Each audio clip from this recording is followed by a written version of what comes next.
a janitor, a briefcase, one document that shattered a billion-dollar empire. This isn't a movie. It's the true story of how the Invisible Man became the most powerful name in finance. Overnight, early Tuesday morning, on the 43rd floor of Hanover Chase Investments headquarters, tension hung in the air like thick smoke in the high-level boardroom. That's when a 69-year-old black man, dressed in a faded gray janitor's uniform, pushed open the heavy glass doors and stepped inside. The room fell silent for a beat, then burst into laughter. "Lost your way, old man?" Bradley Hanover sneered, leaning forward from his Italian leather chair that probably cost more than the man's entire year's salary. None of the 12 men seated around the long mahogany table, portfolio managers, vice presidents of global strategy, and legal heads, thought twice about who this was. To them, he was just old Jeremiah, the morning janitor who scrubbed the executive restroom floors and never said much beyond good morning. Jeremiah Cole didn't respond. He didn't bow his head. He didn't look confused. Instead, he calmly placed a dark letter envelope squarely on the table. "I'm not lost, Bradley," he said, his voice low and steady. "I'm exactly where I need to be."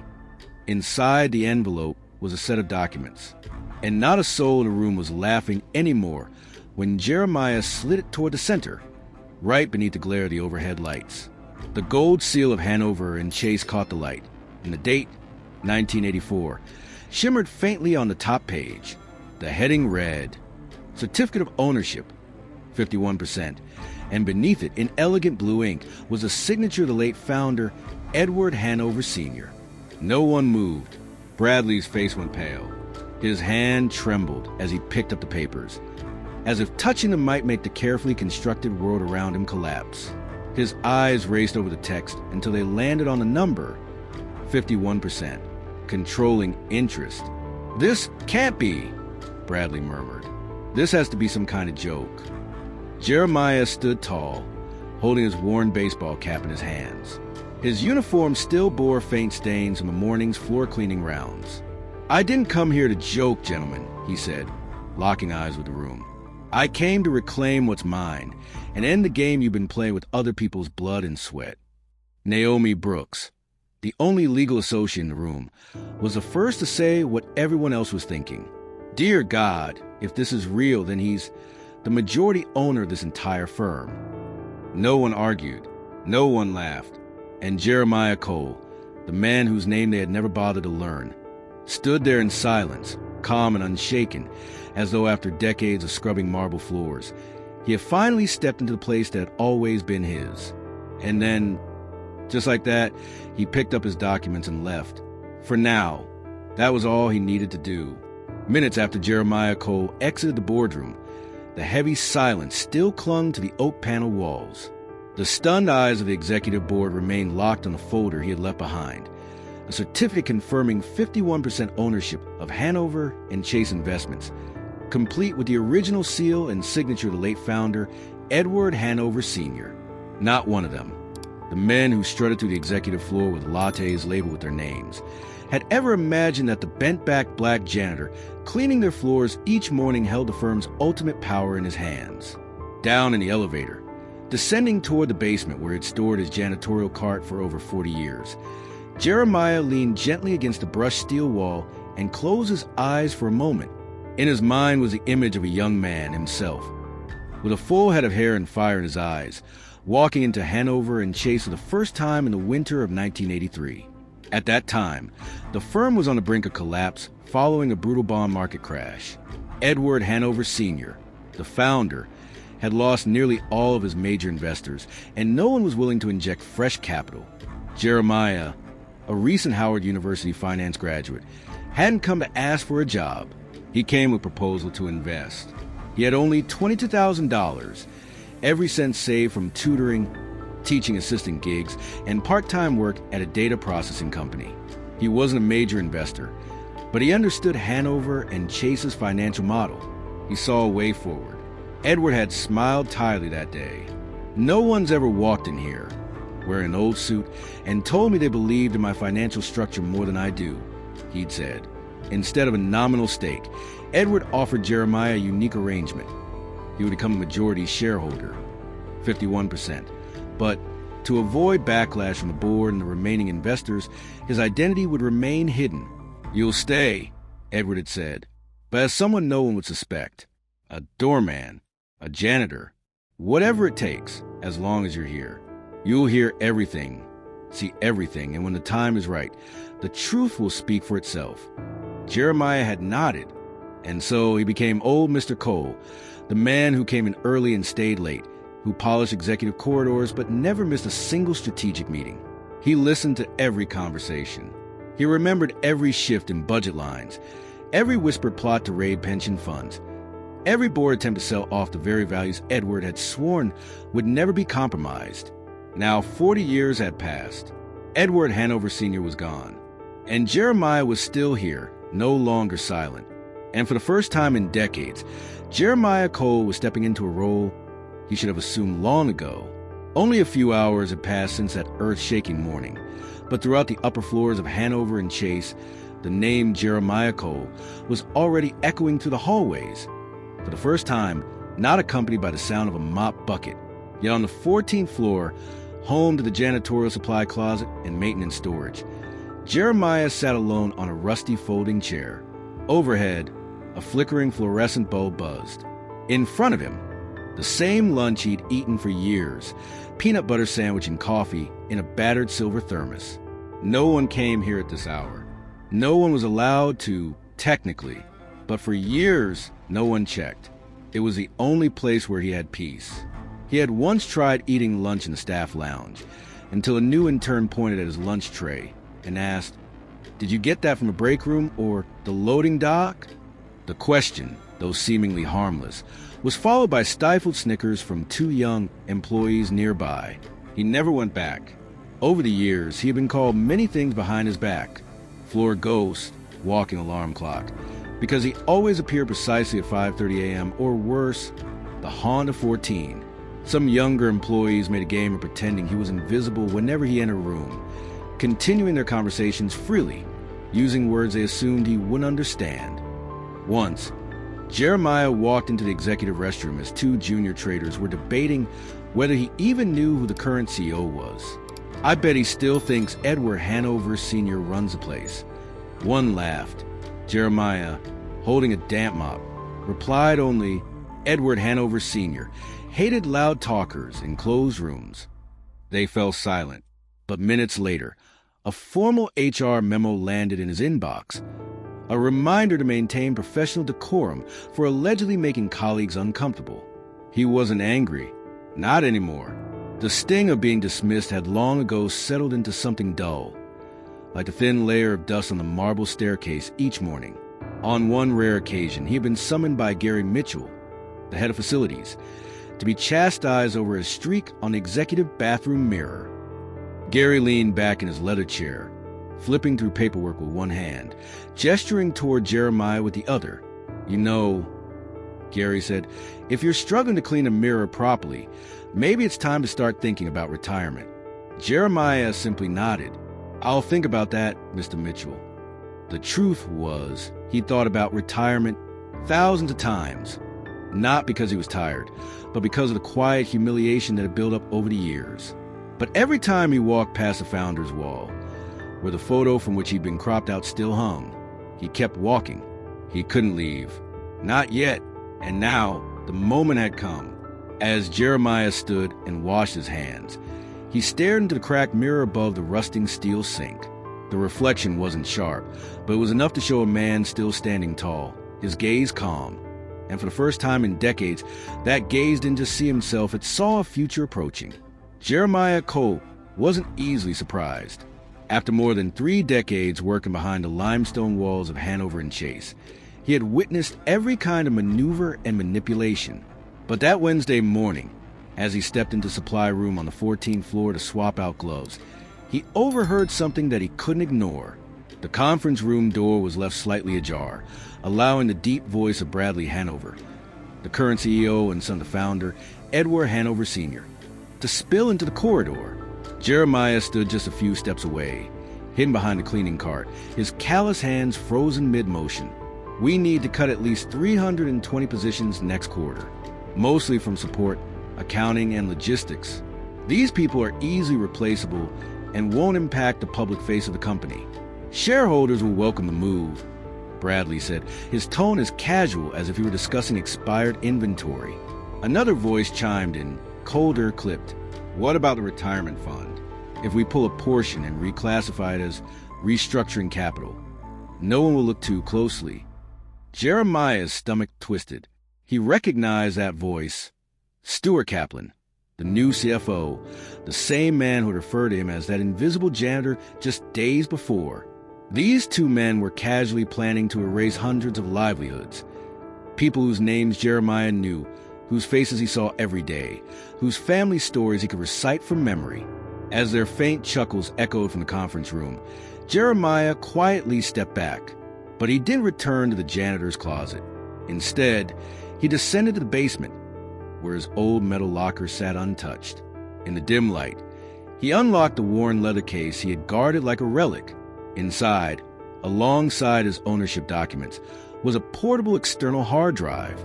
It contained dozens of recordings he had quietly collected over more than a decade. Casual bigotry, meetings outlining financial misconduct, and most damning conversations about stripping employee benefits. But this time, Jeremiah chose to do something he had never done before. He decided to share a portion of the truth. That night, he arranged to meet someone no one would have expected. Naomi Brooks, the newly hired legal assistant from South Chicago, not even 2 months into the job. She was the only one who had ever stopped in a crowded hallway to say good morning to him. It was enough for Jeremiah to know she wasn't like the others. At a small cafe near the Clark/Lake train station, Jeremiah handed Naomi a copy of the recording from that morning's meeting. Listen, he said, eyes fixed on his cooling coffee. And if you think there's something alarming in there, I'll show you the rest. Naomi listened, her eyes widened. Sir, what are you planning to do with this? Jeremiah looked her in the eye, his voice calm but firm. I've stayed silent long enough. Now it's their turn to listen to me. Each night after hours, as the lights of Chicago's financial district glittered across the glass panels of Hanover and Chase, Jeremiah Cole quietly entered the company's data archive floor, an area no one visited without an IT or HR clearance. In his hand was a list of encrypted files, each marked by hand with precision. Files tracked down by Miles Everett, a 26-year-old junior accountant barely 2 years into the firm, who had already begun noticing that something didn't add up. Miles had once confided in Jeremiah during a chance elevator ride near midnight. My uncle worked here for almost 20 years. They fired him with no explanation last year. That's when I started going through the fund reallocations. And I don't know, sir, but there's something dirty buried in those numbers. Jeremiah hadn't replied that night, just nodded. But he'd remembered the look in the young man's eyes, the look of someone who still believed in justice, even if only a flicker of it remained. Next to join was Alan Cho, the head of IT, early 40s, the son of Korean immigrants. Alan had endured being mocked as the Asian nerd during board meetings that executives assumed were off the record. He'd remained quiet until he witnessed one of his top-performing team members being laid off without cause. When Jeremiah entered the server room one Thursday night, Alan was already there. I don't know who you really are, Mr. Cole, Alan said, seated in front of a wall of glowing monitors scanning live data streams. But if you're planning to bring this to light, I won't let you do it alone. And so, they formed a team in search of truth. Jeremiah, with his razor-sharp memory, financial acumen from Howard University, and a patience honed by decades of quiet observation. Miles, tracking irregular pension and bonus fund transfers. Alan, decoding internal emails and uncovering a pattern of encrypted transfers routed through a private intranet. And Naomi, holding the legal keys to the bank's paper trail. They didn't call themselves anything, but in silence, they moved with purpose. The janitor, the accountant, the coder, and the assistant, each once invisible. Now, the quiet storm gathering behind the glass facade of Hanover and Chase. A chain of documents began forming a clear picture. Bonus slips with no meeting records, transfers from employee benefit funds to an offshore shell company named Cayman Hanover, and most damning of all, a signed internal memo by Bradley Hanover himself, authorizing a reallocation of pension contributions, with vague language imply a reduction in mandatory funding without board approval. Every piece of evidence was digitized, backed up, and stored in 3 separate locations, following a protocol designed by Allen. "If we fail," he said, "at least the truth survives." Then, on a Friday night, Jeremiah snapped shut his worn leather briefcase. Inside was everything, from a copy of the original 1984 equity agreement to the most recent emails between Bradley and anonymous shareholders. He looked at Allen and Miles, voice steady but firm. "It's enough. It's time they heard from the people they never care to listen to." And so, the storm began, one sparked by the very people long dismissed as invisible. Tuesday morning, 10 a.m. The boardroom on the 43rd floor of Hanover and Chase, reserved only for top-tier shareholders and the executive board, was thick with tension. The golden crest of Chicago's oldest investment bank gleamed on the wood panel wall, a symbol of a place where power was once passed with handshakes, not contracts. Seated around the 18-foot walnut conference table were some of the most influential figures in the city's financial world. Each had been told this meeting would determine the future restructuring of the firm. None expected what waited for them was not a profit chart, but an earthquake. The door swung open. Jeremiah Cole walked in, wearing a charcoal gray suit, an old leather briefcase in hand, and well-polished but modest shoes. He moved slowly, each footstep deliberate against the oak floors. Every eye turned to him. Curiosity, confusion, discomfort. At the head of the table, Bradley Hanover looked up, raising his voice. "Mr. Cole, what were you doing here? This is a closed meeting." Jeremiah didn't respond immediately. He placed the briefcase on the table, opened it, and calmly pulled out a neatly arranged stack of documents. At the top, a certified certificate of ownership for 51% of Hanover and Chase Investments, bearing the seal of the state of Illinois and the handwritten signature of Edward Hanover Sr. Whispers erupted. Eleanor Whitmore, a senior board member, furrowed her brow as she leaned in to read. "This is a stock ownership certificate?"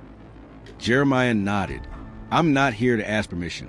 I'm here to remind this institution of what it's tried to erase for 40 years. I wasn't just a janitor in this building.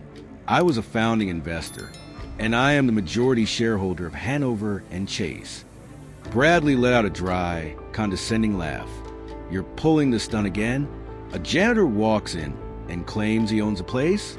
No one here is going to be fooled by a stack of old papers." Jeremiah didn't blink. He calmly pulled out additional files and laid them out one by one. Funds siphoned from the employee pension plan. Unusual executive bonuses signed by Bradley himself. Encrypted internal emails decoded by Alan Cho, accompanied by verification notes from Miles Everett. "It's all here," Jeremiah said, locking eyes with each person around the table. "The pension fund has been gutted, reported profits inflated. Dozens of shell accounts in the Caymans created to steal from those who had no voice to fight back." Bradley's face turned pale. He turned toward the attorney seated beside him, lips twitching to speak. But before they could respond, Eleanor Whitmore stood abruptly. "I worked with Edward Sr. from the beginning," she said, her voice rising. "That is his signature. And if what Jeremiah says is true, this isn't just a buried truth. It's a covered-up crime." At that moment, legal assistant Naomi Brooks stepped forward, holding a worn folder she had quietly compiled over the past weeks. She placed it on the table. "These documents," she said, "have been cross-referenced and authenticated. Mr. Cole's ownership is legitimate." A board member finally spoke up. "We need a vote, immediately. Suspend Bradley Hanover as CEO pending a full investigation." Bradley shot up from his seat, furious. "You can't be serious." "I'm completely serious," Jeremiah said, cutting him off, his voice low but unwavering. "I stayed silent because I hoped this bank could fix itself. But when you plan to lay off 300 people just to boost quarterly numbers, I knew if I didn't speak up, no one would." A minute later, the vote was cast. 7 out of 9 members voted in favor. Bradley Hanover was suspended as CEO.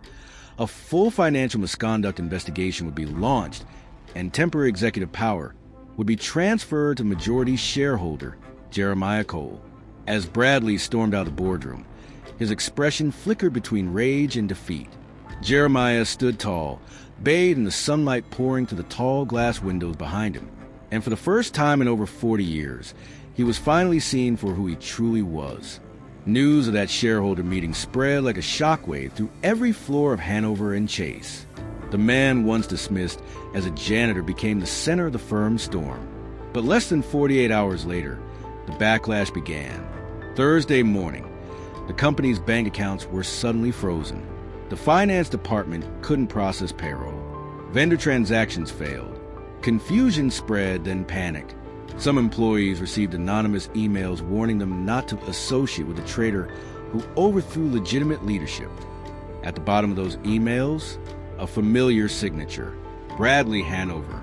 Miles Everett, reviewing transaction flows in the accounting office, knocked on Jeremiah's door with a tight, anxious expression. "Mr. Cole," he said quietly, "they're trying to regroup.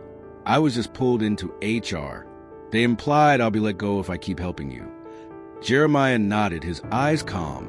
He'd seen this kind of retaliation before. It wasn't new. At the same time, Alan Cho sent an encrypted message through the internal system. "The plan's in motion, but I'm not alone." Bradley wasn't finished. He brought in Truman and Graves, a high-profile law firm notorious for twisting the law to delay or deflect litigation. Within 24 hours, they filed a counterclaim against Jeremiah, urging the court to invalidate the documents he presented as expired and fabricated. That night, Jeremiah noticed something more sinister. The surveillance camera outside his private office had been disabled, a quiet warning unmistakable. Someone was trying to breach his files. But what Bradley hadn't realized was this: Jeremiah was never alone. Months before any of this unfolded publicly, Jeremiah had already begun quietly forwarding sensitive documents to a federal investigative unit. A discreet meeting in a corner booth at a cafe near Union Station had reconnected him with an old college friend, Special Agent Linda Granger of the FBI's Financial Crimes Division. Now, every move Bradley made was being tracked. Suspicious fund transfers, late-night meetings, unmarked withdrawals. All of it was being logged, monitored, and prepared for the inevitable. In the midst of the escalating legal war, Jeremiah convened a private meeting. Around a wooden table in a rarely used records room on the ground floor sat Naomi Brooks, Miles Everett, Alan Cho, and a few other mid-level employees who'd had the courage to step forward. "We don't fight with hate," Jeremiah said softly, but with resolve. "We fight with the truth, and we let the law finish the rest." Silence hung in the air for a moment. Then Miles nodded, the fire behind his glasses flaring bright. Alan laid a USB drive on the table, containing a full log of system activity since January. Irrefutable evidence. "You know something?" Naomi smiled faintly. "This isn't just about justice anymore. This is a declaration that people like you are never on the sidelines." That Monday morning started like any other, until 3 black SUVs pulled up cleanly to the front entrance of Hanover and Chase, drawing curious stares from every direction. When the doors opened, FBI agents stepped out in full uniform, carrying sealed arrest warrants. Bradley Hanover was on the 43rd floor, mid-crisis meeting with his legal team, when the elevator bell chimed. The doors slid open. Special Agent Linda Granger stepped inside, badge raised. "Bradley Hanover," she said firmly, "you're under arrest for financial fraud, stock manipulation, internal asset tampering, and obstruction of a federal investigation." ChatGPT.NOI. Under the harsh glare of the boardroom lights, Bradley Hanover's usual self-assurance drained from his face. He stumbled back a half step as 2 FBI agents stepped forward and cuffed him, right in front of the stunned executive team. Stuart Kaplan, the chief financial officer, froze mid-scribble, the pen slipping from his hand. His head dropped to the polished walnut table as he heard his own name read from the indictment list. Within hours, the media exploded. CNBC ran the headline: "Jeremiah Cole, black janitor revealed as majority shareholder of Hanover and Chase for 40 years. Bloomberg called him the doorman who held the keys to the kingdom. Twitter erupted with hashtags like hashtag the janitor's O, hashtag hidden power, and hashtag Chicago Bank reckoning. Simultaneously, the Chicago Stock Exchange temporarily suspended Hanover and Chase's stock to stabilize market volatility. The Federal Reserve issued an internal memorandum to the bank's board, demanding a full audit of executive bonus structures and pension fund transactions going back a decade. On the 10th floor, seated before CNN cameras, Jeremiah Cole rested his hands on the weathered leather folder he carried like a silent guardian for 4 decades. "Did you ever imagine this day would come?" the reporter asked. "I did," Jeremiah answered, voice calm and resonant. "But I didn't think it would come through headlines. I thought it would begin with a simple question. Who really owns this? And I've waited 40 years to answer it." Meanwhile, the Department of Justice launched a sweeping investigation into the executive leadership under Bradley Hanover. 3 board members were subpoenaed, with several offering full cooperation in exchange for reduced charges. Stuart Kaplan was the first to step down with dignity, handing over internal memos, emails, and documentation of unauthorized pension fund transfers to personal offshore accounts in the Cayman Islands. Outside, on the marble floors of Hanover and Chase, employees, many who had walked past Jeremiah for years without acknowledgement, now lined up to shake his hand.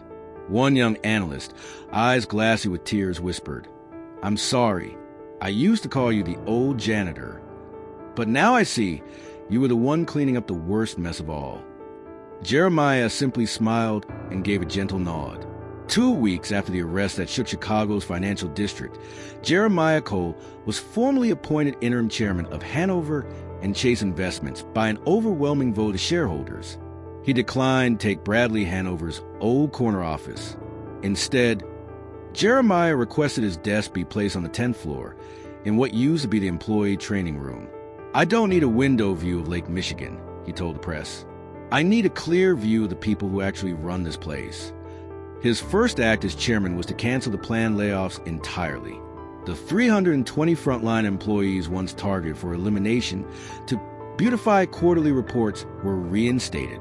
Those who had already found new jobs received full compensation packages and a formal public apology from the firm.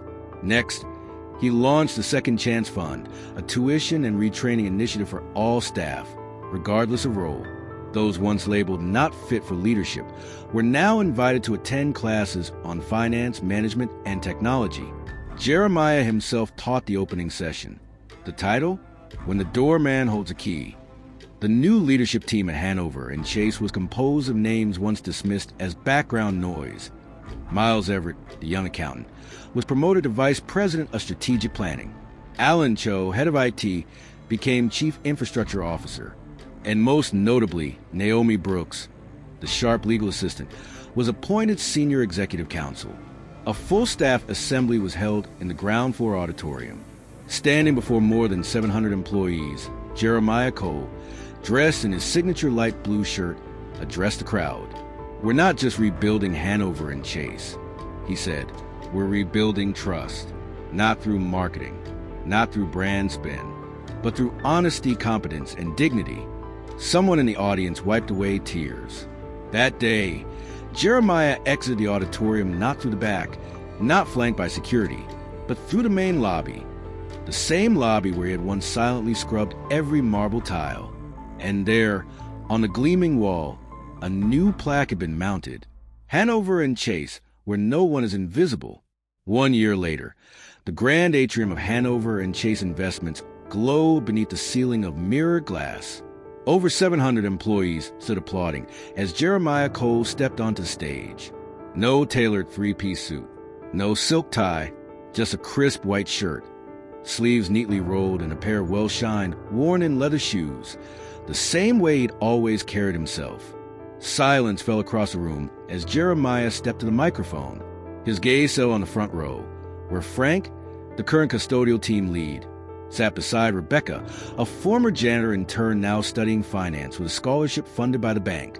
"Someone once asked me," Jeremiah began, voice steady, "after everything, what kept me mopping those floors for 40 years? He paused, letting the moment breathe, then continued. "The truth is, I was never just cleaning floors. What I was really wiping away was arrogance, deceit, and injustice. grime that had caked itself into the foundation of this place for decades. A soft breath caught in the crowd. "I'm not here to take credit," he said. "I'm here to remind every one of you, never judge a person by the uniform they wear." The first clap came from the back, from the janitors and security staff. Then it spread like a wave.